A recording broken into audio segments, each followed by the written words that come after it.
Ok. Donc une autre question, j'en profite avant de passer à la suite. On n'a pas parlé de l'achat de produits d'occasion. Est-ce une pratique autorisée? Le support est-il assuré dans ce cas-là? Non, donc il faut savoir que quand vous achetez une licence, elle est attribuée à l'utilisateur qui l'a acheté, à la société qui l'a acheté. Racheter un produit d'occasion, c'est pas autorisé normalement. Sinon, il faut passer par le support de toute manière pour demander à faire une demande de transfert. Le son est trop fort.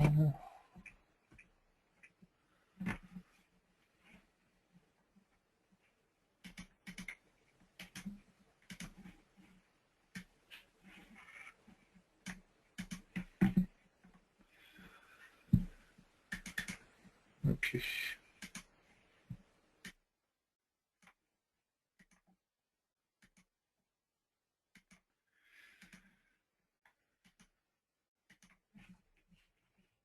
Ok.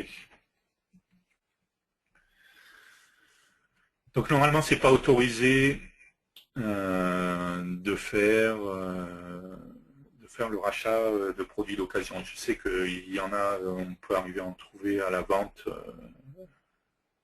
sur Internet. Voilà, donc c'est pas autorisé. Si vous lisez le contrat de licence que vous trouverez dans le wizard d'installation, vous verrez que c'est bien précisé. Voilà. En fait, on voit déjà avec ce que j'ai expliqué tout à l'heure, on voit rapidement la problématique. Déjà, c'est que à la rigueur, la personne vous vend le produit, vous achetez le produit, vous voulez l'installer, puis l'autre il vous dit débrouillez-vous. Et voilà, c'est rattaché à son user et vous ne pouvez pas l'enregistrer. Déjà un problème quoi. Ok, on a parlé jusqu'à maintenant d'installation, d'enregistrement, donc on part du principe que maintenant c'est bon, vous avez réussi à installer le RAD Studio X2, vous l'avez enregistré comme il faut, et on va voir maintenant comment utiliser l'IDE. Donc ici, je suis dans le RAD Studio X2, donc je rappelle que déjà que l'IDE RAD Studio X2 va être identique à la fois pour Delphi et pour C++ Builder. Lorsque je vais fichier nouveau autre, on voit bien que je peux faire des projets C++ Builder ou des projets Delphi. Encore une fois, parce que j'ai acheté un produit RAD Studio, donc qui inclut à la fois le Delphi et C++ Builder. Bien entendu, je pourrais avoir que le Delphi ou que le C++ Builder. Mais les fonctionnalités de l'IDE que l'on va voir sont les mêmes, que ce soit pour Delphi ou que ce soit pour C++ Builder. Donc on est dans un IDE avec différentes parties, d'accord, différentes fenêtres qu'on va pouvoir organiser comme on le souhaite. On voit par exemple que j'ai une page centrale avec la page d'accueil, on va revenir dessus. J'ai différentes autres parties, structure, inspecteur d'objets, gestionnaire de projet, là j'ai différents onglets, palette d'outils. Je peux sur chaque partie, soit par exemple prendre la partie structure et voilà, l'enlever pour la mettre, si par exemple j'ai plusieurs écrans, la mettre sur un autre écran. Ça c'est pas un souci, je peux le fermer complètement cette partie-là. La plupart du temps, les différentes parties, je peux les retrouver en faisant voir donc la structure. Voilà. Je retrouve bien donc alors, pardon, c'est pas ça que je voulais faire. Voilà. Je retrouve bien ma fenêtre là où je l'avais laissée. Je peux la réintégrer. On voit si je me repositionne là, je me repositionne directement la partie structure. Donc ça c'est pareil, je peux fermer en cliquant sur la croix là directement. Et dans ce cas-là, j'ai plus la partie structure. On va la remettre comme ça. Ok. Et avec le petit dessin, la petite punaise qui est là, je vais pouvoir replier en fait cette partie. Si par exemple, ça peut être pratique dans le cas où j'ai un écran, où j'ai une résolution qui n'est pas très très grande.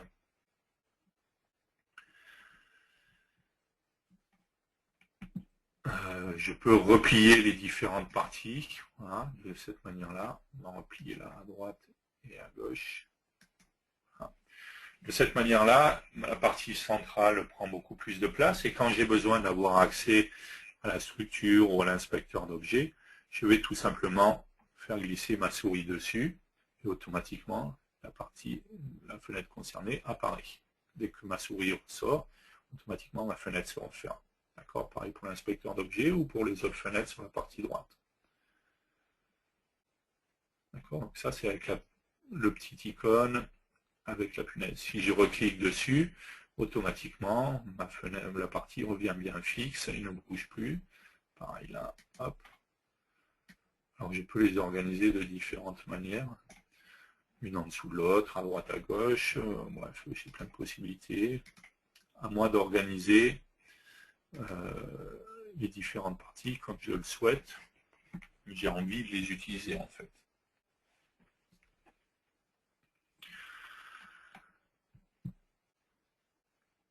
Une fois que j'ai décidé comment mes fenêtres devaient être, comment elles devaient apparaître, la taille qu'elles allaient avoir, ou ce genre de choses, est-ce qu'elles sont repliées ou est-ce qu'elles ne sont pas repliées, j'ai possibilité de définir des différentes dispositions.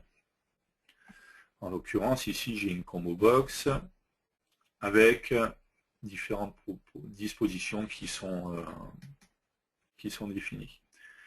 J'ai possibilité d'enregistrer un nouveau bureau. D'accord. Donc, si je clique ici, par exemple, allez, imaginons, on décide que mon bureau, moi, finalement, je le veux comme ça, avec les fenêtres comme ça. Je vais cliquer ici pour dire enregistrer le bureau en cours. Je vais donner un nom à ce bureau. D'accord, on va l'appeler le dev du jeudi épisode 1. Et je suis bien dans la disposition le dev du jeudi épisode 1. Si je me mets à la disposition par défaut, c'était celle que j'avais à l'origine, qui était ma disposition par défaut. D'accord. Si je reviens et que je me mets dans le dev du jeudi épisode 1, je me retrouve bien dans la configuration de mon bureau tel que je l'ai paramétré. D'accord. Donc à moi de définir exactement comment je veux voir mes fenêtres, je peux les détacher si je veux, les mettre sur un autre écran, et ainsi de suite. Une fois que j'ai bien défini mon bureau, je peux enregistrer mon bureau. Je peux m'enregistrer autant de bureaux que je veux, bien entendu, hein, donc je peux en faire un deuxième. D'accord, je peux me faire autant de bureaux, sinon je décide par exemple que, allez, là, hop, ça on va sortir, on va le mettre là, voilà. Ça, on va le mettre comme ça. Voilà. Et le reste, on va le laisser comme ça. Et là, on peut bien, je vais me faire un deuxième bureau.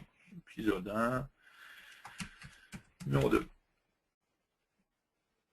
Ok. Donc là, bon, malheureusement, je ne vois pas. Donc là, je reviens dans le premier, que je m'étais fait, épisode 1. Si je reviens ici, je suis bien dans le deuxième bureau, épisode 2. Donc je peux me faire un bureau pour un cas d'utilisation. Je peux me faire un bureau pour les applis visuelles, par exemple, un bureau pour quand je suis en débugage, un bureau pour quand je fais, je sais pas, que des applis console, parce qu'il y a des choses que j'ai peut-être pas forcément besoin. Enfin, je peux me faire autant de bureaux que je veux, il n'y a pas de souci, je peux les enregistrer.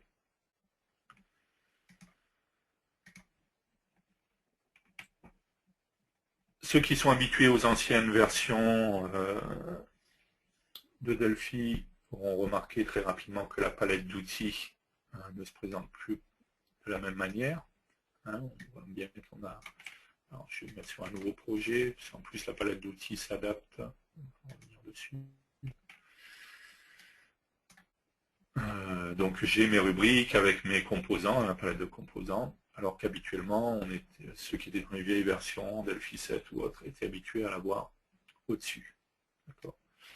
Alors sincèrement, c'est vraiment une question d'habitude. On va revenir un peu plus en détail sur la palette d'outils après. Mais si vraiment ça vous traumatisait et que vous vouliez absolument être dans l'ancienne version de la palette de composants et le système avec les différentes fenêtres flottantes qu'on pouvait avoir en Delphi 7, donc on a intégré un nouveau truc pour revenir dans une ancienne disposition en fait. Et on va trouver ça dans la combo box avec le classique flottante. Si je fais classique flottante, je me retrouve bien en fait avec le même système que ce que j'avais à l'époque de Delphi 7. Hein. Donc chaque partie bien séparée, bien distincte. Alors qu'on a vu que tout était intégré, et avec ma palette d'outils, ma palette de composants qui est juste au-dessus avec mes différents onglets. D'accord. Donc si vraiment vous vouliez absolument avoir cette ancienne configuration, vous aurez possibilité d'y revenir avec le classique flottant.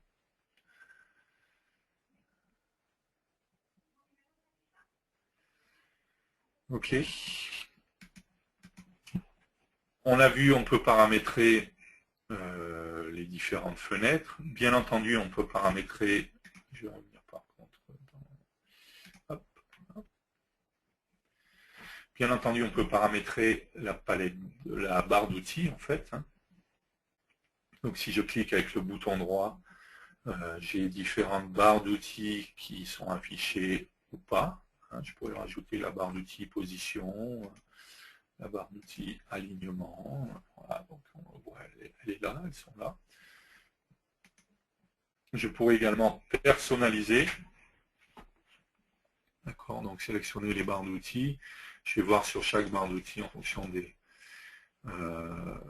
ça, c'est toutes les commandes que j'ai dans les menus et autres par catégorie. Si j'ai des boutons qui ne sont pas présents mais que je souhaite rajouter, on pourrait par exemple dire... allez, on va faire personnaliser. Si je veux avoir, par exemple... Voilà, dans chercher, je vais avoir le bouton chercher sur ma barre d'outils parce que c'est une fonctionnalité que je vais appeler régulièrement. Donc je vais tout simplement prendre mon bouton ici chercher et je vais faire par un drag and drop, aller le positionner tout simplement à l'endroit où je souhaite le mettre. Donc, une fois que je lâche, automatiquement, j'ai bien maintenant mon icône chercher qui est ici et qui va me permettre d'accéder à la fonction. D'accord ? Donc je peux personnaliser ma barre d'outils. De la même manière, bien entendu, le paramétrage de ma barre d'outils sera pris en compte par le bureau que j'aurai défini. Donc une fois que j'ai bien défini ma barre d'outils, je vais enregistrer mon bureau ou enregistrer le bureau actuel. Je peux, on voit sur chaque partie de barre d'outils, on va enlever un peu l'alignement, la position, d'accord. Donc on voit ici sur la partie gauche, chaque barre d'outils qui a ses icônes, on va pouvoir la déplacer. On voit que je peux la déplacer pour la rapprocher. Je clique tout simplement sur la partie avec les petits points. C'est un système classique sur de barres d'outils hein, sur Windows. Hein. Il y a beaucoup de logiciels sur lesquels ça c'est comme ça. Ok, donc je peux voilà, pousser. Je pourrais descendre hein, si je voulais mettre en dessous, si je veux agrandir ma barre d'outils pour que ce soit plus simple, si je ne veux pas que ce soit étalé sur la longueur mais plus en hauteur.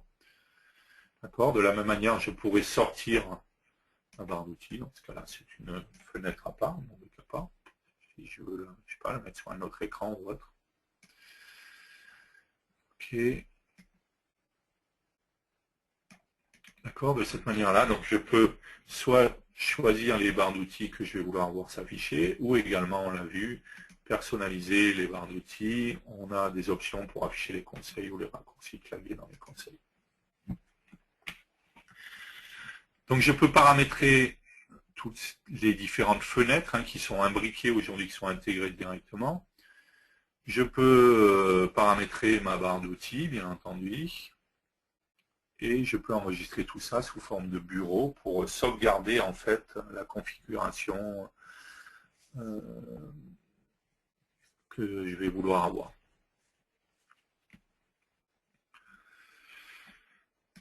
Ok. Autre chose qu'on peut remarquer lorsqu'on lance notre... je vais sur un truc, ok. Quand on lance Delphi ou le RAStudio hein, pour la première fois, ou c'est possible plusieurs, c'est qu'on se retrouve avec une page d'accueil. D'accord, j'ai page ici centrale, avant même d'avoir ouvert un projet, qui se présente sous la forme d'une page d'accueil. Cette page d'accueil, c'est tout simplement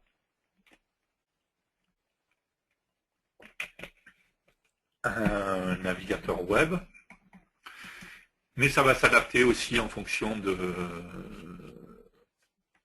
ce que vous faites ou des produits que vous avez également. Si par exemple vous êtes dans une version trial, vous verrez que dans la page d'accueil, en fait, vous avez les liens pour vous proposer où aller acheter la version. Donc c'est un navigateur, je pourrais tout simplement taper une URL. Hein. Je pourrais par exemple mettre jeudi.com. D'accord. Donc je peux l'utiliser comme un navigateur aussi si j'ai envie, sans avoir besoin de sortir et d'aller sur un autre navigateur. Alors, je ne vous garantis pas que ça prend en compte toutes les dernières fonctionnalités des navigateurs, mais bon, les principales choses en tout cas fonctionnent. Et sinon, ce qui est intéressant, c'est qu'on a une page par défaut, d'accord, qui s'appelle default.htm. En fait, si on s'amuse à regarder dans le... Je vais faire ça. Hop. On l'a dit tout à l'heure, dans C, Programme File, Embarcadero, RAD Studio, Nav0. Ici, j'ai un sous-répertoire qui s'appelle Welcome Page. Et c'est ici, en fait, que je retrouve les pages. Donc, je retrouve un default.htm en fonction des langues aussi que j'ai pu installer, en FR, en anglais. Voilà. Je peux trouver les différentes pages. Et cette page a différentes choses qui sont intéressantes, en fait, et qui vont nous permettre de gérer plusieurs choses, quoi, en fait. On va voir ça. Alors déjà, on a, vous l'avez vu, vous avez des menus ici, avec des liens. On a une série de liens pour tout ce qui concerne la documentation.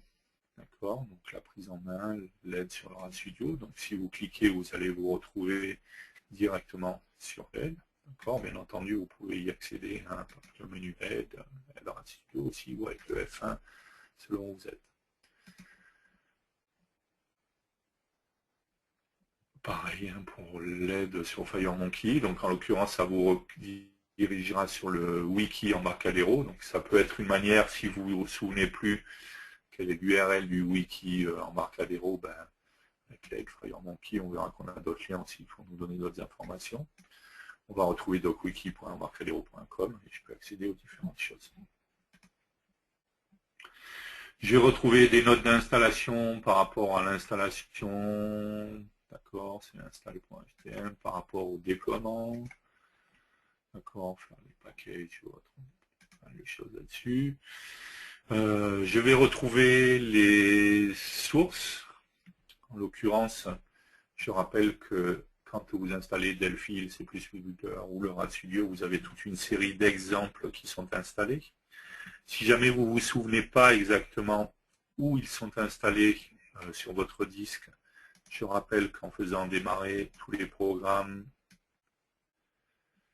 Embarcadero RAD Studio X2, vous avez exemple, et en cliquant sur exemple, automatiquement il vous redirige vers le répertoire où vous allez retrouver toutes les sources des exemples. D'accord. Mais en l'occurrence, tous ces sources sont également mis à disposition sur SVN, sur SourceForge en fait. Donc, ce qui permet d'avoir des sources qui ont été mises à jour, même s'il n'y a pas eu de mise à jour de Delphi. Donc, vous pouvez y aller voir régulièrement. Donc, si vous allez dans Documentation SourceForge, voilà, vous allez trouver le lien sur SourceForge, sur SVN, pour récupérer toutes les démos. Vous avez des démos FireMonkey, vous avez des démos Delphi. Voilà. N'hésitez pas à y aller, il y a pas mal de choses. C'est mis à jour. Donc, voilà, il y a une mise à jour, là, il y a 8 jours. Donc ça permet d'avoir des démos qui ne soient pas forcément celles de votre première installation, qui ont peut-être pu évoluer depuis ou autre.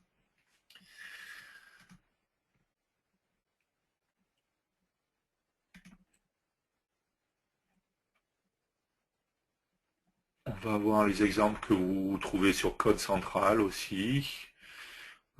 Ceci dit, passez plutôt sur le SVN, ça sera plus à jour que sur Code Central. Ensuite, on va trouver un menu ressources. dans lequel on va retrouver en fait des liens vers les principaux partenaires Embarcadero. En l'occurrence, tous ceux qui ont fourni des outils ou des composants qui sont intégrés aujourd'hui directement dans Delphi. Donc on va retrouver AccuTime, Beyond Compare, les bibliothèques Boost pour C++ Builder, CodeSci, les bibliothèques d'Incumware pour C++ Builder, documentation Insight, Fast Report, Final Builder, Stalloware, IFX, Intraway, IPWorks, Live Report et Teachart. Donc à chaque fois, si vous voulez savoir quel est le site web de l'éditeur concerné, ben, vous pouvez aller directement ici, vous retrouverez l'URL automatiquement, d'accord, sur les fonctions des outils concernés. Vous avez également un lien qui est intéressant, qui est le lien vers les mises à jour de RADstudio. D'accord, donc pour savoir quelles sont les mises à jour de RADstudio qui sont disponibles, à quelle date elles ont été faites. Je rappelle qu'il y a des mises à jour, notamment avec la sortie de FireMonkey, on en parlera dans les prochains devs du jeudi. Il y a des mises à jour régulièrement. Lorsque vous allez faire l'installation du produit, en fait, j'ai oublié de le dire tout à l'heure, mais à la fin de l'installation, vous avez une case à cocher qui est cochée par défaut, dans laquelle il y a marqué « Vérifier automatiquement les mises à jour des produits ».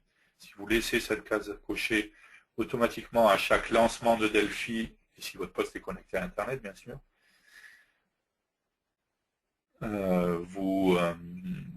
il vérifiera s'il y a une mise à jour qui est sortie, et s'il y en a une, il vous proposera de le télécharger. Maintenant, ce qui peut se passer, c'est que soit vous avez décoché cette case, soit vous voulez être sûr, vérifier qu'il n'y a pas une mise à jour. Vous avez possibilité d'aller dans Démarrer, tous les programmes Embarcadero RADstudio, et ici vous avez vérifier les mises à jour. En l'occurrence, je suis à jour, je n'ai pas de mise à jour. Si il y avait une mise à jour, il vous proposerait la liste des mises à jour, il vous proposerait de les télécharger directement. Donc ça peut être un moyen pour y aller. Ensuite, sur la partie ici en bas, on va trouver différents liens vers les blogs Embarcadero, le lien vers les comptes pour les comptes EDN, on a parlé du compte EDN tout à l'heure, le support, les groupes de discussion, Quality Central, qui est l'endroit où vous allez pouvoir poser des questions. Et on a également ici, dans la partie ressources en ligne, une rubrique ressources en ligne, qui est intéressante, puisqu'ici sont référencés en fait toute une série de sites, de blogs, autre chose, qui contiennent des informations sur Delphi. Delphi, c'est plus Builder, le RADstudio en fait, en général. Donc on va trouver le site de Marco Cantu, par exemple, donc je pourrais lancer, voilà. Le site de Bob Swart, qui fait partie des... Pardon, je suis allé trop loin.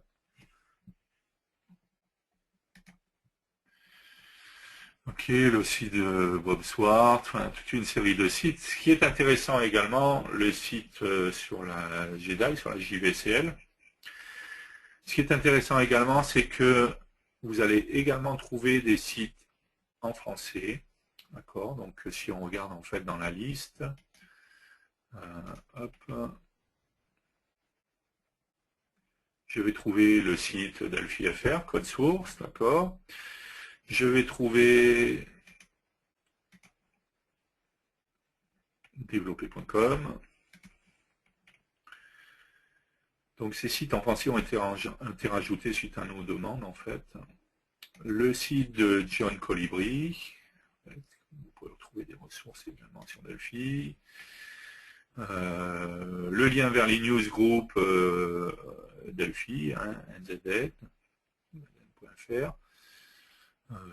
Voilà, il doit y avoir le lien vers fidels.com, sur lequel on peut retrouver des ressources aussi.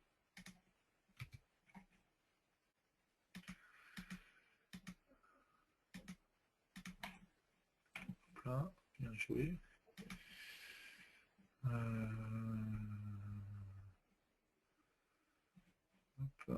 Donc si vous perdez la page d'accueil, voir page d'accueil. D'accord, donc il y a toute une série, bien entendu, il y a des sites en anglais, il y a beaucoup de sites, il y a les sites des partenaires également, mais vous avez également des sites en français et plein de sites sur lesquels vous allez trouver des ressources sur Delphi, donc n'hésitez pas à y aller. Donc encore une fois, par le menu ressources et ressources en ligne. Vous avez également une partie actualité qui va vous permettre d'accéder aux actualités des différents blogs Embarcadero. Donc ça vous permettrait de les visualiser directement ici, de récupérer le flux des données, ainsi de suite. Et vous avez une dernière partie qui est intéressante, qui est la gestion des projets récents et également des favoris. On va voir par rapport aux favoris. Vous remarquez également qu'il y a ouvrir un projet. Donc là, tout simplement, ça fait la même chose que si vous faisiez fichier nouveau, voilà, projet, autre. Donc vous pouvez le trouver directement ici, en faisant projet, nouveau projet. De la même manière, en faisant projet, ouvrir un projet, ce serait la même chose que si vous aviez ici dans Delphi, dans fichier, pardon, et dans ouvrir.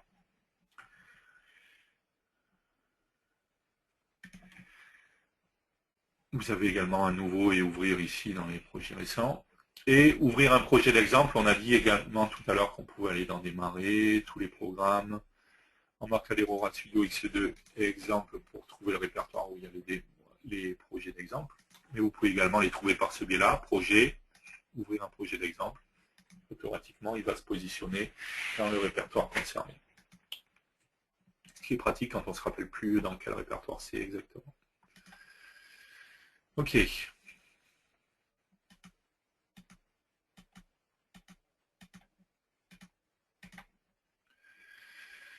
Ensuite, on a deux parties, c'est les favoris et les projets récents. Alors ça va nous permettre quoi? Si je m'amuse à créer une nouvelle application, d'accord, je vais aller enregistrer ça. Pour l'instant, on va aller mettre là. Hop là.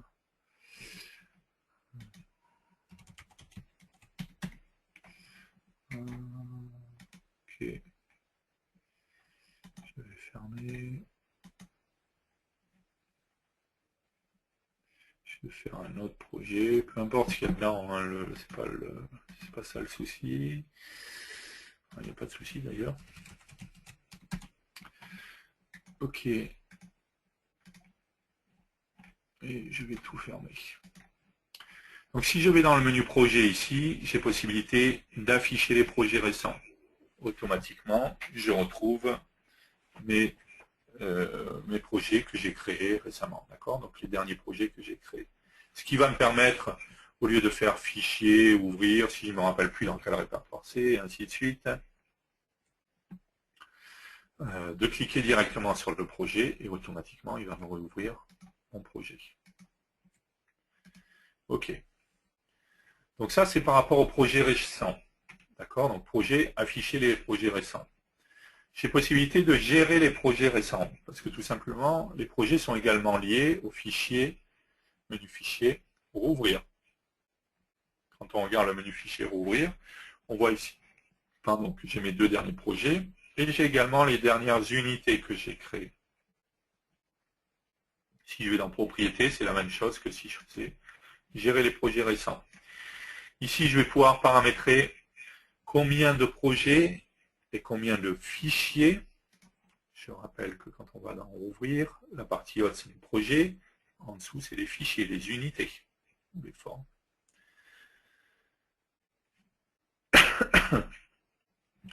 Pardon. Je vais pouvoir visualiser ici dans le menu rouvrir. D'accord? Donc ici, en l'occurrence, il ira jusqu'à 10 projets et jusqu'à 15 fichiers. Si je souhaite en gérer moins ou en gérer plus, j'ai tout simplement qu'à augmenter ou à diminuer ce chiffre. Je vais avoir possibilité également de supprimer. Si je veux que dans le menu rouvrir, il n'y ait plus cette unité-là, je peux la sélectionner et faire supprimer. Si je retourne dans fichier rouvrir, on voit automatiquement en fait qu'il n'y a plus qu'une seule unité au lieu des deux. Et j'ai également, quand on va dans projet, gérer les projets récents, donc je l'ai dit, hein, si je suis dans fichier rouvrir propriété, j'ai la même chose. Je pourrais également faire effacer si je veux tout supprimer dans le menu rouvrir et également dans les projets récents que j'ai là. Si je fais effacer, il va me demander confirmation d'effacer la liste ouvrir, je vais faire oui. Ici, j'ai plus de projets récents, et si je vais dans ouvrir, on voit bien que j'ai plus rien du tout. D'accord? Donc j'ai possibilité de faire le ménage, de paramétrer le nombre de projets récents que je veux pouvoir voir et le nombre d'unités. Il y a autre chose qui est intéressant également, c'est la notion de favoris. Comment ça fonctionne? Alors, si je fais afficher les favoris, pour l'instant, je n'ai pas de projet favori. D'accord? Je vais ouvrir un projet, je vais en prendre celui-là. OK. Si je reviens ici, je vais faire afficher les projets récents. J'ai bien mon projet qui est ici. Et ici, sur la partie droite, on voit que j'ai possibilité,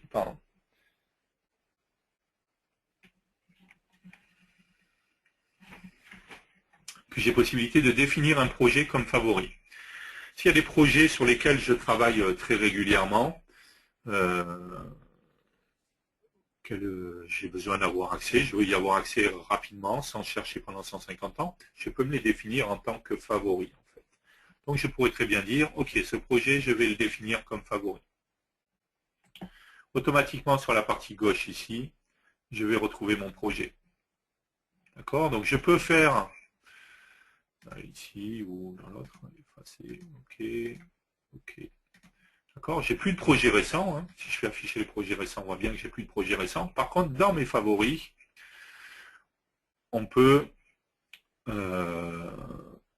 accéder à mon projet. D'accord? Si je clique ici, je suis directement sur mon projet. Et dans les favoris, je peux également les organiser. Si je fais gérer les favoris, je peux également créer un groupe. Épisode 1.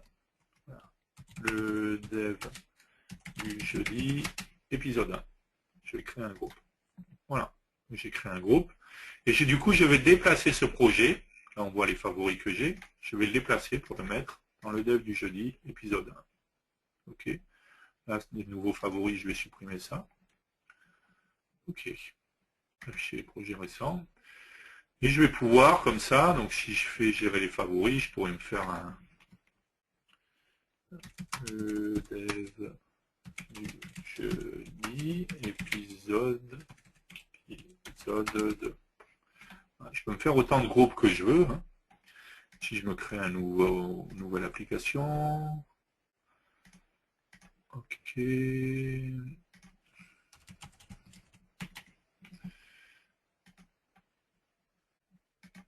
OK. Je ferme ça.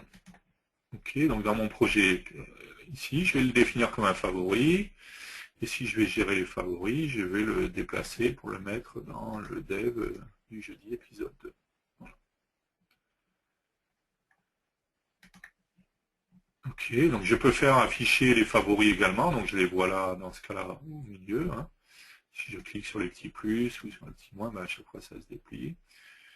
Ou sinon, de toute manière, je les aurai ici sur la partie gauche. Donc si je peux tout replier ou déplier, puis automatiquement, je vois mon projet. Quand je veux mon projet, je peux directement y accéder. D'accord? Donc à chaque fois que je plie ou que je replie, il y en a toujours un qui est déplié, un seul. Je ne peux pas les déplier tous en même temps. Voilà. Donc ça me permettrait d'avoir des favoris de programmes que j'utilise régulièrement pour pouvoir y accéder beaucoup plus rapidement. En fait. Ok, donc on le voit, cette page d'accueil, c'est pas simplement l'affichage d'une page HTML, mais quand je suis sur le défaut, il y a pas mal de fonctionnalités qui peuvent être intéressantes, qui peuvent me permettre d'accéder à pas mal d'informations. Ok. On va se concentrer maintenant sur l'IDE en lui-même, la partie éditeur de code, ce genre de choses. Et pour ça, on va créer un nouveau projet. Donc je vais faire fichier nouveau, application FuseVCL. Donc je pourrais, quand je veux créer un nouveau projet, j'ai différentes possibilités, on l'a vu, je peux aller ici et faire projet, nouveau projet. Je vais tout fermer d'abord, ça sera plus clair. Ok, on va tout passer là. Ok. Et on va supprimer ça. Voilà. OK. Donc lorsque je veux créer une nouvelle application, je peux aller bien entendu dans Fichier nouveau. Ici, je peux créer des types d'applications qui sont déjà directement dans le menu, ou je peux faire Autre et choisir le type d'application que je veux créer. Je peux également, on l'a vu ici tout à l'heure, aller dans le menu Projet, faire Nouveau projet. De la même manière, je pourrais choisir mon projet. Je peux bien entendu aller ouvrir un projet existant. Et je peux également, ici j'ai une partie gestionnaire de projet, dans lequel je vais trouver mes différents projets. Et je pourrais, en cliquant avec le bouton droit ici, ajouter un nouveau projet. On va revenir ici sur la partie gestionnaire de projet cet après-midi. Donc je crée une nouvelle application, BCL, pour l'instant ça n'a pas d'importance le type d'application qu'on va créer. Je vais aller enregistrer ça sur, c'est le début du jeudi, épisode 1. Bon, 1. OK. Avant de se concentrer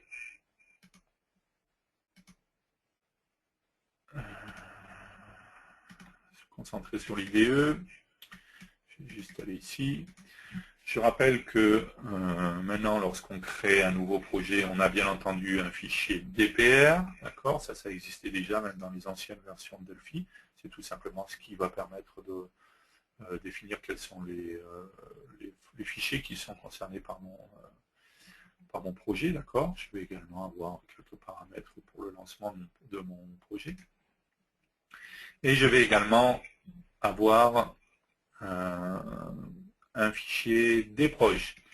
Ce fichier, c'est un fichier sous la forme d'un fichier XML, d'accord, qui va être basé sur MSBuild et qui va me permettre de retrouver toutes les informations de configuration, de compilation en fait de mon application, d'accord. Tout ce que j'aurais défini dans les différents menus, projets, options, avec les différentes options de compilation, d'autres, vont être enregistrés dans mon fichier dproj.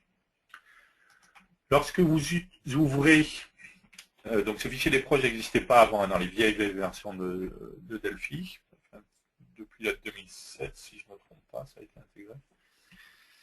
Lorsque vous ouvrez un ancien projet, par exemple un projet 2007, 2010, ce qui peut se passer, c'est qu'il va vous faire une copie de sauvegarde de votre fichier dproj, tout simplement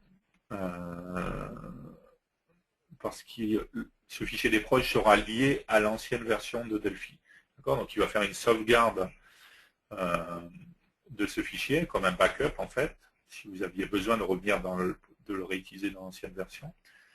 Et ensuite, il va créer le nouveau fichier dproj à partir, bien entendu, de ce que vous avez déjà dans votre fichier dproj. Mais le nouveau fichier dproj, lui, ne pourra pas être utilisé dans l'ancienne version de Delphi.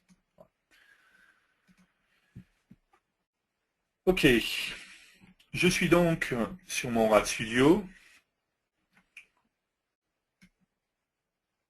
Donc, la sauvegarde du fichier dproj, je crois qu'il la préfixe avec un 2007 ou enfin avec le nom de version concerné ou un truc comme ça.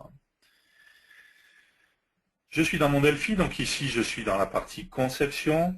D'accord, je peux basculer avec F12, je suppose que vous connaissez tous le raccourci F12, pour passer du code au design, d'accord, à la conception à la partie code. Bien entendu, j'ai des onglets ici qui vont me permettre d'aller de la partie code à la partie conception. D'accord. Donc je ferai la même chose avec le F12. Je vais pouvoir ici positionner des composants, d'accord, que je vais prendre directement de ma palette de composants. Je clique sur un composant, je reste appuyé, je vais le déposer sur ma fenêtre, à l'endroit où je souhaite le positionner. Ou j'ai également possibilité de double-cliquer sur le composant dans la palette de composants et automatiquement, il se retrouvera sur ma fenêtre. Sur chaque composant ainsi que sur chaque fenêtre, je vais avoir différentes propriétés, que je vais pouvoir définir, ainsi que différents événements. Quand je crée une application avec Delphi, je définis sur chaque composant des propriétés qui vont me permettre de définir, je ne sais pas, le texte par exemple, ici dans la propriété caption, cliquez ici, voilà, je peux définir les tailles, bien entendu comme ça, mais je pourrais les définir ici aussi, la propriété height, voilà, les polices de caractères, bref, toutes les propriétés que je vais trouver sur chacun des composants. Bien entendu, ma fenêtre a également des propriétés. Et je vais également trouver des événements.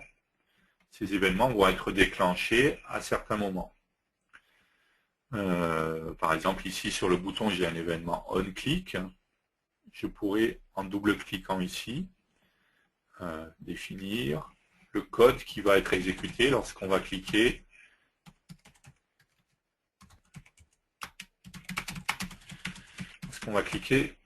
sur mon bouton. D'accord ? Je peux définir autant d'événements que je veux sur chacun des composants. J'ai bien entendu possibilité de créer des événements identiques pour différents composants. Imaginons ici, donc on a vu, on a également, quand je double-clique sur le bouton, je vais automatiquement sur l'événement onClick. On l'a dit ici, il y a un événement onClick qui par défaut s'appelle bouton onClick, mais je pourrais décider que c'est pas, le nom n'est pas terrible, donc je pourrais le renommer directement ici. Je pourrais faire bouton clic. Automatiquement, on voit bien que la procédure a été mise à jour ainsi que la déclaration. Je pourrais également sur un autre composant rattacher, soit créer mon propre événement ou rattacher un événement déjà existant. Si je clique ici sur la liste, je vois que j'ai la liste d'événements qui existent de ce type-là qui existe déjà. Et je pourrais mettre cet événement-là. De cette manière-là, chacun a bien le même événement. Si j'exécute mon application, si je clique ici, j'ai bien un clic sur le bouton. Si je clique ici, j'ai bien également le même événement qui est déclenché.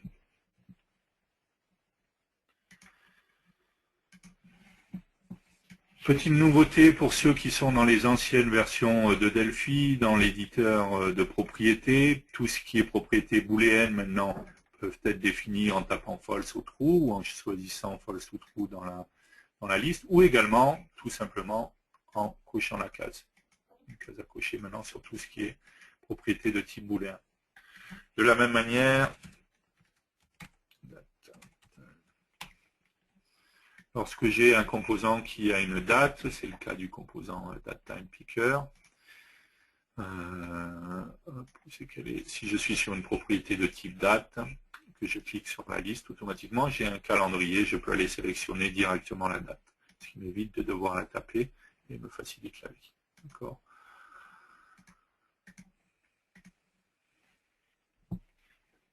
Ok. Au niveau de la conception, j'ai plusieurs outils et assistants, enfin fonctions qui vont me permettre de m'aider à faire le design correctement de mon application.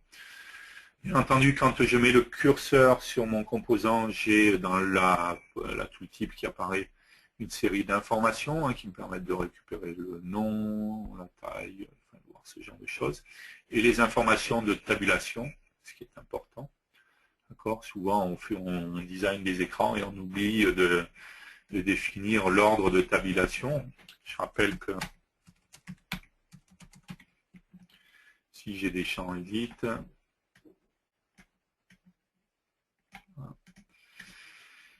ici j'ai deux propriétés qui sont le tab stop, d'accord, pour dire est-ce que quand j'appuie sur la touche tabulation, est-ce que ce composant prend, on va s'arrêter sur ce composant, par défaut c'est true.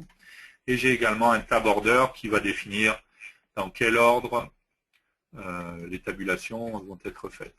Donc si je regarde ici, en fait, avec le tooltip, on voit bien que j'ai l'ordre, je suis au numéro 6, ici au numéro 5, et ici au numéro 4. Du coup, c'est pas terrible parce que si je fais tabulation, j'exécute, je fais tabulation, je passe d'abord sur celui qui est à droite pour aller, et ainsi de suite.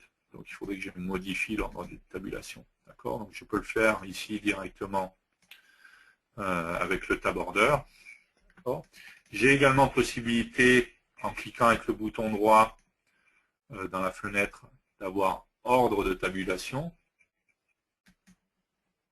Et je vais pouvoir ici définir en faisant remonter l'ordre de tabulation. Voilà. Donc si on met l'édit 3 d'abord, l'édit 2 et l'édit 1, cette fois c'est bon. Au niveau des tabulations, lorsque je vais exécuter sur les édits, je suis bien correct, je suis dans le bon ordre.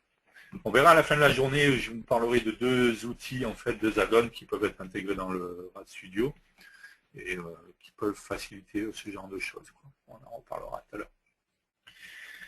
Ok, au niveau de la conception, on voit également que j'ai des guides pour pouvoir aligner les composants. D'accord. On voit que dès que je bouge mon composant, je vais trouver des guides d'alignement pour aligner le code. On voit bien que là, le code est bien aligné sur le texte, je veux dire le code, je voulais dire le texte, le caption. Mais également, sur la partie gauche, on voit qu'on est aligné par rapport à l'edit. Si je bougeais celui-là, je vais... Voilà. Pareil pour savoir si je suis bien centré ici, donc ce qui est bien pratique pour aligner des composants au lieu de regarder exactement quelles sont les propriétés, left, top, et ainsi de suite. Attention à ça. Je rappelle que dans le Delphi X2, on a possibilité de créer des applications pour FireMonkey. Hein. Ça fait partie des choses qu'on verra la prochaine fois. Donc c'est pour ce qui concerne le multiplateforme. Donc attention à ça, puisque vous pourrez remarquer que dans FireMonkey, par contre, les guides d'alignement ne sont pas proposés. Voilà, donc il faut le savoir. Ça fait partie des choses qui vont venir, hein, qui y seront, mais pour l'instant, au jour d'aujourd'hui, vous les aurez pas automatiquement. D'accord.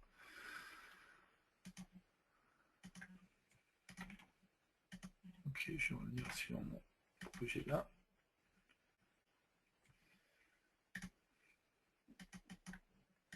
Voilà.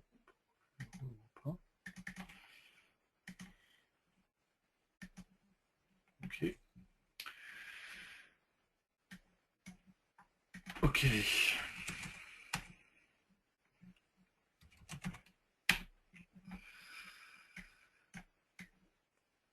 Donc on a vu, on a les guides pour les alignements. On a également, hein, quand on déplace un composant, vous pouvez remarquer que dans le tooltip, vous avez les informations, en fait, des coordonnées du composant. D'accord. Ça peut être pratique certaines fois. On a vu ici qu'on avait possibilité, bien entendu, de définir les propriétés, d'avoir accès aux événements. On a ici également une partie qui est intéressante, qui est la structure. On va prendre par exemple un panel. Ok. Donc je rappelle que toutes ces parties, hein, la partie structure, la partie inspecteur d'objets, tout ça, si jamais vous la fermez malencontreusement ou vous ne l'avez pas, voilà, si je ferme ici la structure, à chaque fois je vais pouvoir les retrouver, on l'a vu tout à l'heure, en faisant voir, et en allant dans la structure ici. Hop, je vais rajouter l'édit, voilà par exemple. Donc les alignements, on les a également quand on resize un des composants. C'est pas simplement quand on déplace un composant, mais également si je resize un composant, on voit que je vais avoir les guides d'alignement pour savoir en fonction de si je suis aligné comme il faut.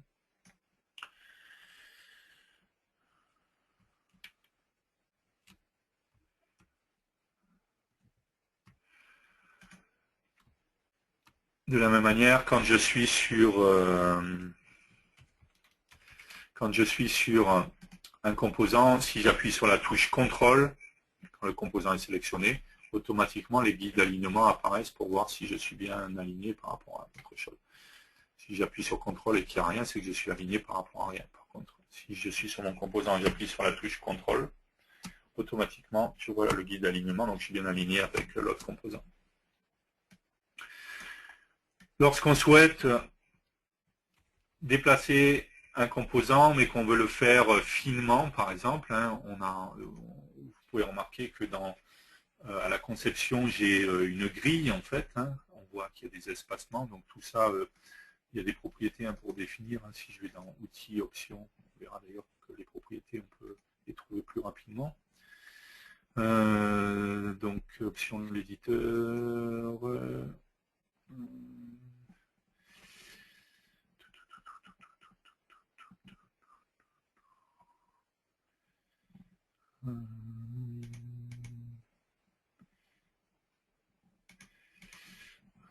ça que je voulais trouver, c'était... Non.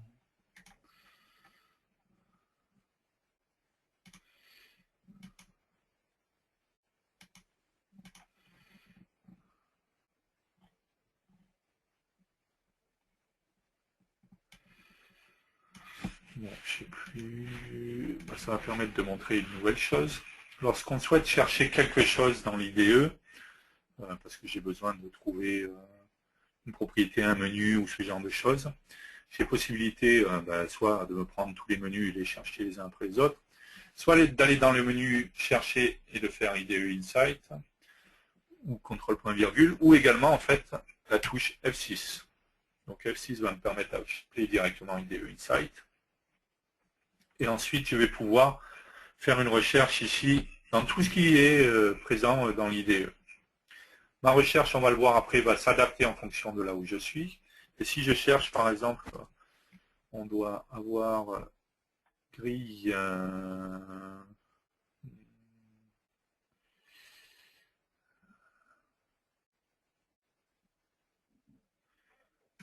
Hop, donc ça peut être ici. Voilà, taille de la grille. Voilà. Donc en fait, c'était dans concepteur VCL. Voilà, j'ai cherché. Donc si je ne me rappelle plus au niveau de sa grille, je vais définir les paramètres. F6, IDE Insight. Ici, je vais taper ce que je cherche. Donc en l'occurrence, ce que je cherchais, c'était grille. C'est lié à la grille. Donc ici, j'ai par exemple voilà, les options accrochées à la grille. Et automatiquement, je suis redirigé vers le menu qui est concerné. J'aurais eu la même chose, bien entendu, si j'avais fait outils, options et concepteur VCL. D'accord. Donc on a bien la grille ici que je peux afficher ou masquer. D'accord. Ici, j'ai plus de grille. Options. Je peux l'afficher. Je peux dire que mes composants vont s'accrocher à la grille. Si je coche pas ça, en fait, quand je déplace mes composants, ils peuvent se mettre n'importe où, même entre les repères de la grille. D'accord. Donc je rappelle, F6, IDE Insight, je fais ma recherche, et automatiquement, je me retrouve sur le menu concerné. On reviendra sur IDE Insight pour voir d'autres choses. Donc ici, j'ai les paramètres de ma grille, c'est 8 en X et 8 en Y, je pourrais le réduire. Hein. Si je voulais vraiment une grille très très fine, je pourrais le descendre à 2, 2. Voilà. Donc ici, j'ai une grille très très petite. Et je vais pouvoir donc déplacer mes composants et ils vont s'accrocher au fur et à mesure sur la grille. On va remettre à 8, 1, 2, c'est pas terrible.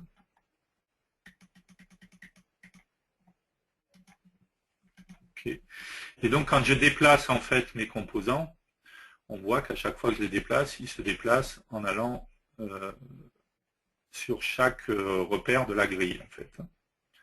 Si je voulais le déplacer alors que j'ai une grille qui est définie d'une certaine manière plus finement en fait, je pourrais juste avec CTRL-SHIFT déplacer tout simplement, pas CTRL-SHIFT, pardon, CTRL et les flèches, d'accord, le déplacer tout simplement de pixel en pixel pour aller à la position que je veux.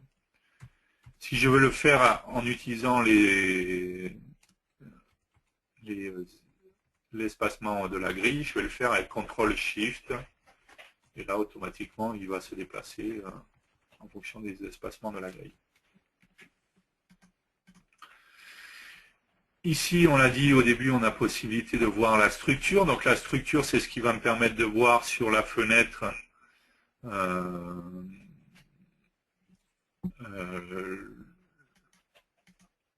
les différents composants qui sont posés. Je peux au passage voir quelles sont la hiérarchie de mes composants. Voilà, j'ai cherché le mot.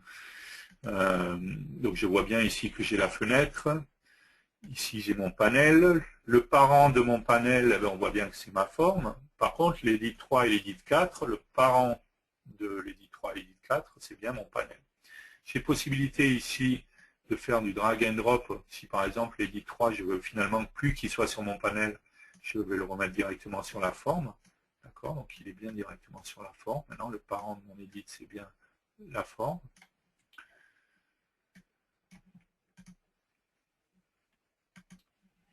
D'accord, je pourrais également faire des copiés, hein. Ici, je vais faire un copier, et puis un CTRL-C et un CTRL-V, d'accord, automatiquement. Pareil sur les composants, hein, si je fais un coupé ou un copier, puis un coller, automatiquement, je vais pouvoir, voilà. Je pourrais sélectionner plusieurs composants, d'accord. Si je prends ma souris, clique, reste cliquer, je sélectionne mes composants. On voit bien ici que tous mes composants sont sélectionnés, ce qui me permettrait de les déplacer tous ensemble. Je pourrais également faire un couplet, par exemple, et un coller, voilà, ainsi de suite. Attention à ça également, encore une fois.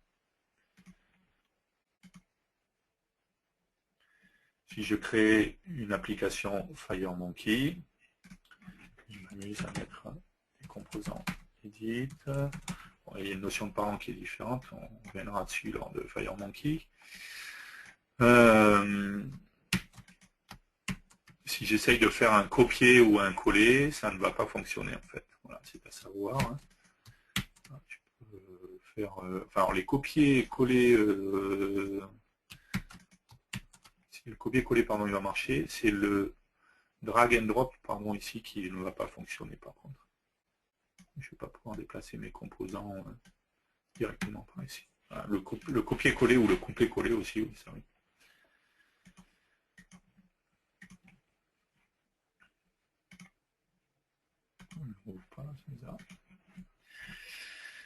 Ok, donc on l'a vu, on a des assistants pour les alignements, on a vu également la structure ici, on a vu la notion de propriété et la notion d'événement qui sont attachés.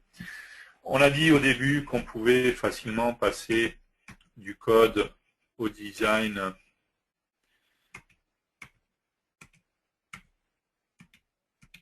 en faisant avec la touche F12.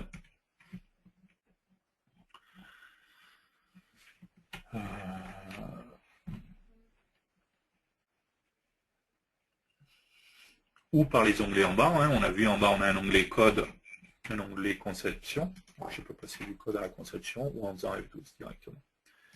On va juste... allez, on va faire du code ici.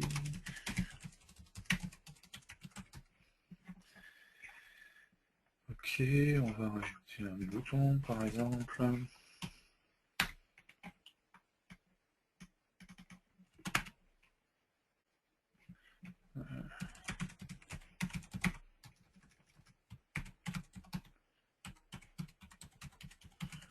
Ok. Donc ici, je suis dans l'éditeur de code.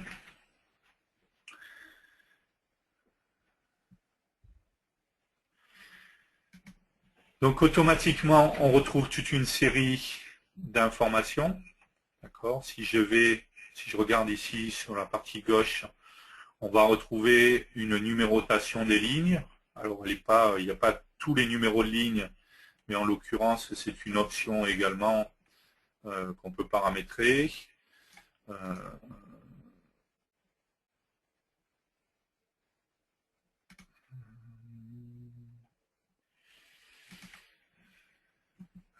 Numéroter toutes les lignes. Ici, j'ai une option, si je voulais, si je la cochais, je pourrais avoir tous les numéros de ligne. Voilà. Encore une fois, j'aurais pu le trouver également avec IDE Insight. Hein. D'accord, ou si je décoche. Voilà. Quand je pense, quand je clique sur une ligne, automatiquement, je vois le numéro de la ligne concernée. D'accord.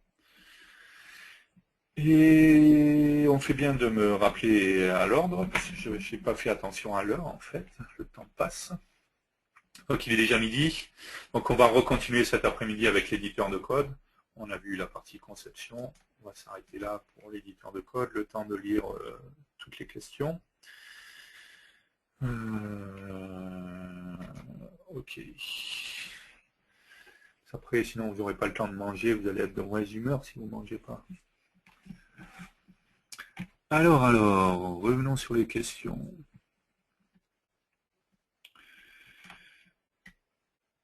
Alors,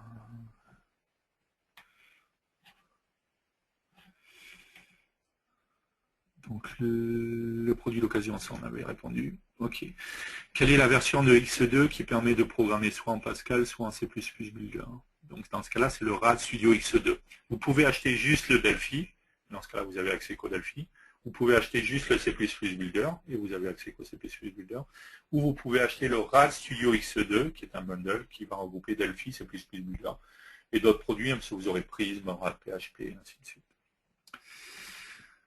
Ça n'existait pas avant, si, ça existait depuis de nombreuses versions. Depuis 2007, la notion de RAD Studio existe, et avant, ça s'appelait le BDS, en fait, un Borderland Developer Studio.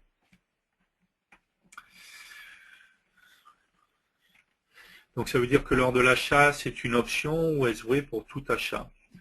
Encore une fois, soit vous décidez d'acheter un produit tout seul, le Delphi, c'est plus que le Builder, soit vous décidez d'acheter le RAD Studio, qui est le bundle qui regroupe tous les produits. En fait. Peut-on récupérer les bureaux d'une version précédente? Donc je suppose qu'on parlait des bureaux là qu'on pouvait définir ici.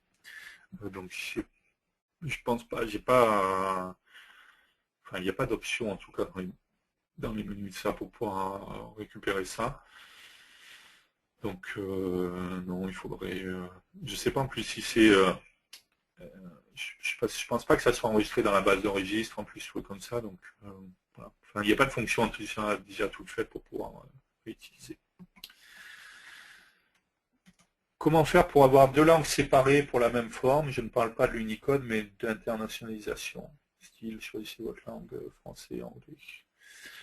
Bon, il y a plein de solutions qui existent. On parlera de certaines choses, notamment avec FireMonkey, parce qu'il y a des nouvelles choses qui viennent intégrées là-dessus. Et on verra aussi dans la partie un dev du jeudi qui est plus spécifiquement sur la partie développement, code, quoi, en fait. Donc, on essaiera de parler de ces choses-là. Pourquoi il y a parfois plusieurs fichiers des proches? Donc on l'avait dit, c'était par rapport quand on fait un upgrade à partir d'un projet ancien. Donc dans ce cas-là, il fait un backup. Voilà. Refactoring, c'est quoi? Donc on va en parler cet après-midi. Vous verrez cet après-midi, on va voir ce qu'on peut faire avec le refactoring. Il y a des groupes de projets aussi, oui, dans le gestionnaire de projet. On va parler du gestionnaire de projet également cet après-midi. On verra qu'il y a des groupes de projets, oui, tout à fait. Pourquoi lorsque je recompile un ancien projet Delphi 2006 vers Delphi 2010, je n'obtiens pas la surbrillance des composants, boutons au passage de la souris? Y a-t-il un moyen de le compiler correctement? Donc ça doit être les thèmes en fait. Attention à ça, c'est une bonne remarque. Lorsque vous créez une nouvelle application, vous allez dans Projet, Options, vous avez Application. Ici, vous avez une rubrique. Alors attention, ça a changé, c'est une combo box. Avant, c'était une case à cocher seulement. Par défaut, c'est activer les thèmes d'exécution. Ce qui veut dire que lorsque je vais exécuter mon application, ma fenêtre va bien avoir le bon look et les boutons ont bien le look Windows classique, quoi. Par contre, lorsque je migre un ancien projet, comme cette option n'existait pas avant, c'est pour ça qu'on utilisait souvent des composants XP manifestes, qui ne servent plus à rien aujourd'hui, qui n'a plus besoin de les utiliser. Si je migre un ancien projet, par défaut, ça sera à aucun. Et automatiquement, quand je vais exécuter mon application, on voit bien que là, on se retrouve avec l'ancien style Windows, les boutons carrés, gris, d'accord.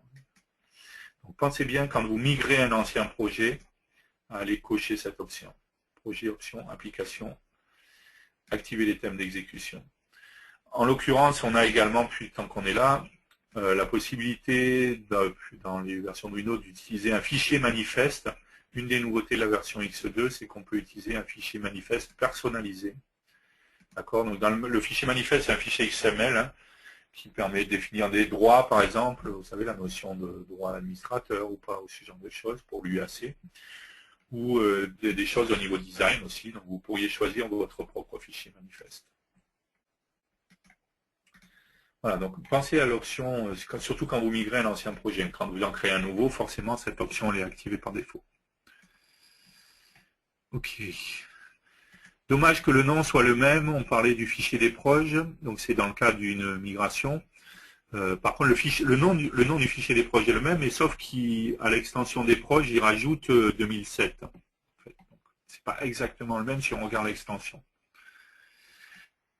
Je ne vois pas les guides pour aligner dans mon projet FireMonkey. Dois-je le réinstaller? Donc non, je l'ai dit, c'était une option qui ne fonctionne pas dans FireMonkey, qui n'est pas présente pour le moment. Est-il possible, à l'issue de toutes ces séances de formation du jeudi, d'accéder à une session de certification Delphi? Autrement dit, les sujets de formation du jeudi sont-ils identiques aux sujets des questions sur la certification? Donc il y a déjà des certifications qui sont en place.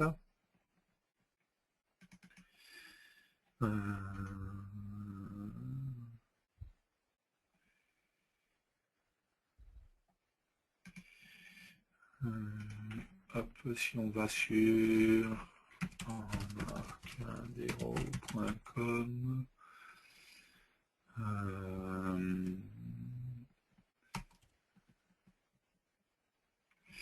après, je ne sais plus c'est à quel endroit c'est, je cherche le lien.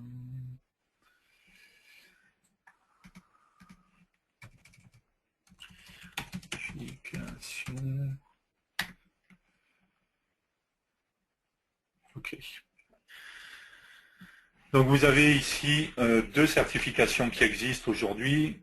Une certification développeur, d'accord, qui peut être passée de votre côté tout seul, quoi, simplement. Vous n'avez pas besoin d'être dans un centre de certification. Et vous avez une certification master qui doit être achetée. Par contre, les deux doivent être achetés. Par contre, quand vous avez acheté un Delphi X2, vous avez droit à un test gratuit pour la développeur que vous pouvez récupérer. Alors que la master, vous devez obligatoirement l'acheter, que vous ayez acheté un X2 ou pas. Et la master doit être passée dans un centre de certification agréé. Donc on est bien entendu centre de certification. Bien entendu, la master est beaucoup plus complexe que la développeur. Il faut un certain, c'est sous forme de QCM. Hein. Allez dans leur nom à chaque fois, vous verrez qu'il y a des guides pour étudier également et montrer quels sont les sujets qui sont abordés lors de ces certifications. Puisque la question, c'est de savoir si, est-ce qu'on cite tous les jeudis, ça correspondra au sujet ou les questions sur les certifications. Donc il n'y aura pas la réponse exactement des certifications. Il y a certaines choses qui sont vues dans les certifications qui seront abordées dans les différents séminaires. Oui. Voilà, mais encore une fois, allez bien voir les guides pour voir quels sont les points exacts qui sont abordés. Je précise que c'est des certifications qui sont basées sur les versions récentes de Delphi, hein, en l'occurrence à partir de XE. Donc vous allez par exemple trouver beaucoup de questions sur, des questions sur DBExpress, sur DataSnap et tout ça. Donc moins dans la développeur, plus dans la master par contre. Hein. Donc c'est vraiment des choses que vous devez maîtriser avant de passer la certification. Et par contre, c'est des certifications qui sont exclusivement en anglais. Donc, si vous avez du mal avec l'anglais, ça ne va pas aider. Voilà. Aujourd'hui, elles ne sont pas en français. Ok.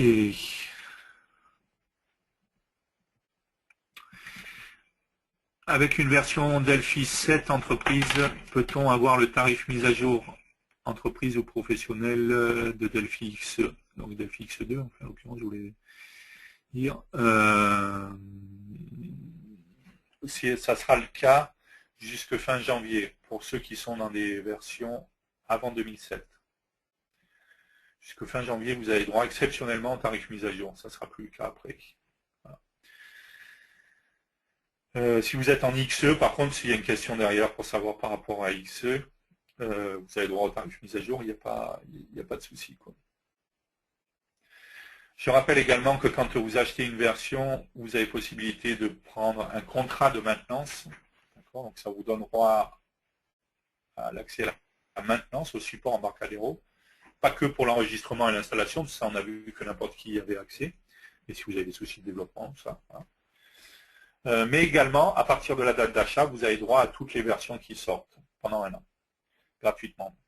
Donc si aujourd'hui, voilà, on est le 19 janvier, vous achetez une version X2, pendant un an, jusqu'au 19 janvier, jusqu'au 18 janvier 2013, vous aurez droit aux versions qui sortent gratuitement. Donc, vous aurez droit à la X3 gratuitement. Donc, pour ça, il faut acheter une version plus la maintenance, en fait. La maintenance ne peut être prise qu'au moment de l'achat de la version. Le support est illimité, bien entendu. Et au bout d'un an, vous avez possibilité de repartir. On vous propose de renouveler que la partie maintenance cette fois. Donc c'est vrai qu'à l'achat initial, il y a un coût un peu plus important parce qu'on paye la licence plus la maintenance. Et après, au bout d'un an, on repart pour un an. Si on veut, il n'y a pas d'obligation, en payant que la partie maintenance et ainsi de suite. En fait, chaque année, on vous propose de renouveler ou pas. Sincèrement, si vous voulez changer de version tous les ans, passer sur la maintenance, ça vous coûtera moins cher au final, même si l'investissement la première fois est un peu plus important, mais au final, ça vous coûtera moins cher.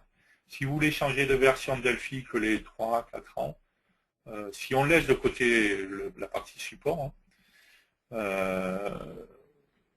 vous pouvez passer sur le tarif mise à jour. Voilà. Après, il y a le côté support aussi, donc c'est à voir. Mais sincèrement, si vous voulez changer de version tous les ans, prenez la maintenance, ça vous coûtera moins cher. Après, bon, vous faites ce que vous voulez, mais le calcul est vite fait. Vous pouvez le faire très rapidement.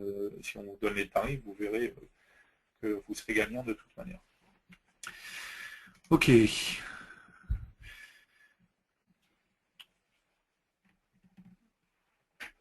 Le tarif mise à jour, en plus, étant disponible en fait que pour 3 versions en arrière, en fait. Donc là, aujourd'hui, en fait, exceptionnellement, jusqu'à fin janvier, c'est pas là pour tout le monde, mais après, ça sera plus le cas. Donc il faudra avoir 3 versions en arrière pour pouvoir bénéficier du tarif mise à jour. Sur le site le dev du jeudi.com, doit-on s'enregistrer? Doit-on encore s'enregistrer avant de pouvoir revoir les enregistrements? Non, forcément, ils n'y sont pas parce que la première session est en cours, mais ça sera accessible directement. De toute manière, on vous informera, vous recevrez un email. De la même manière, vous avez reçu un email pour les FAQ, on vous fera un email aussi. À quoi sert la ligne grise à droite? Peut-on la dépasser? Est-on obligé de revenir à la ligne au vu d'une meilleure compilation ou autre? Donc non, je suppose qu'on parle de ça dans l'éditeur de code, de cette ligne qui est là. C'est un truc historique en fait qu'il a depuis un moment. C'est plus pour une marge de droite, mais en l'occurrence, il n'y a pas de souci pour la dépasser. Ça ne va rien changer dans aux performances ou quoi que ce soit. Par défaut, elle est alignée à 80 caractères. C'était plus lié au fait de l'impression en fait avant, quand on voulait imprimer du code. Voilà. On se mettait comme principe de ne pas aller au-delà de là pour que ça reste lisible. Mais aujourd'hui, ça n'a pas du tout. Ça peut être paramétrable si on va dans outils, options, voilà, la marge de droite. Par défaut, elle est à 80, donc voilà, on pourrait mettre le chiffre qu'on veut. J'avais acheté toutes mes versions à titre personnel. Je souhaite les transférer au nom de ma société que je viens de créer. Comment faire? Merci. Donc, comme je l'ai dit, il faut passer par le support. Si vous ne vous rappelez plus du lien, je rappelle que vous pouvez le récupérer. C'était ressources, support clientèle. Voilà. Et ici, la partie support. Transfer my software to a new user. Voilà.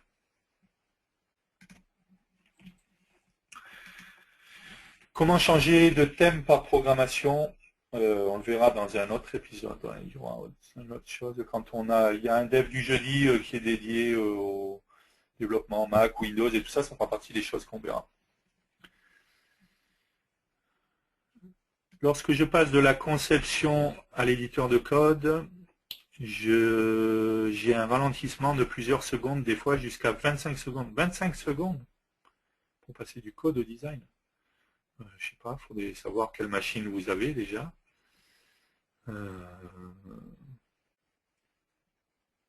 Mais ouais, c'est bizarre. 25 secondes, c'est vraiment très bizarre, quoi.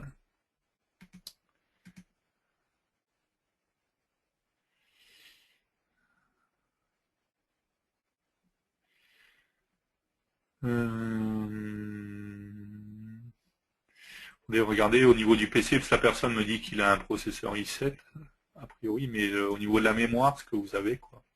Bizarre. Faut-il être informaticien de formation pour être certifié? Non, par contre, il faut bien connaître Delphi, quoi. Enfin, il n'y a pas de restriction. C'est pas ouvert qu'à une catégorie de 2 personnes. N'importe qui peut passer la certification. Par contre, bien entendu, il faut bien connaître Delphi et les différentes choses. Does it work on Mac? Alors, l'IDE est un IDE entièrement Windows. Hein. Après, on verra qu'on peut créer des applications pour Mac, mais ça, c'est dans un prochain dev du jeudi.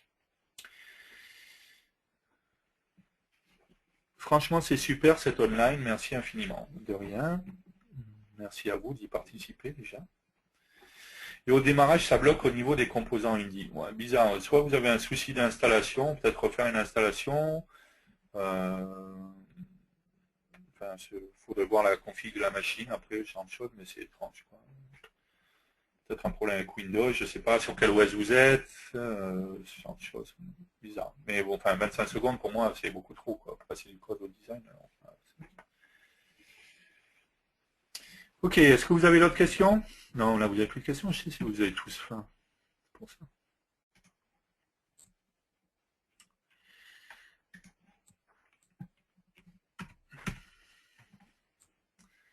Pas d'autres questions?